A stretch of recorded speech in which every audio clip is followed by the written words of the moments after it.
Now to that escalating crisis in Ukraine. Hopes for peace are fading as Russian President Putin issues a military order. There is swift worldwide reaction tonight from a White House executive order to an emergency UN Security Council meeting. WGN's Shannon Halligan is live at our newsroom with the very latest. Shannon.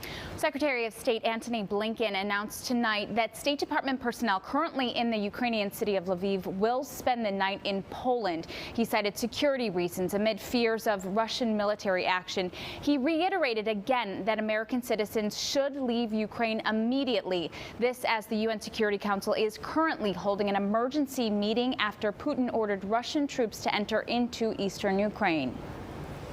Russian President Vladimir Putin issued a vaguely worded decree ordering forces into eastern Ukraine. Putin said the order was in an effort to maintain peace. However, this came hours after he recognized the rebel-controlled regions of Ukraine.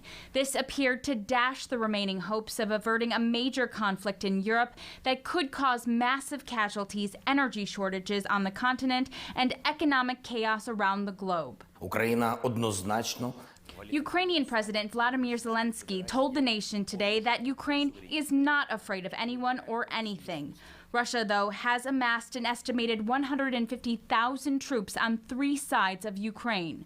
Amid the heightened fears, the Biden administration has sent a letter to the UN human rights chief claiming Moscow has compiled a list of Ukrainians to be killed or sent to detention camps after an invasion. The Kremlin said the claim is a lie and no such list exists.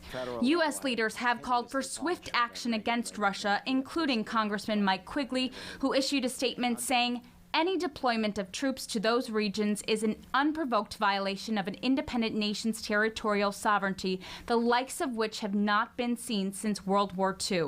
I have been clear from the beginning that there are no minor incursions into Ukraine. The Biden administration and the entire Western world must immediately and unequivocally condemn this invasion with a swift and firm response." The White House issued an executive order this evening to prohibit U.S. investment and trade in the separatist regions. Additional measures, likely sanctions, are expected to be announced tomorrow. Live in the newsroom, Shannon Halligan, WGN News. Thank you, Shannon.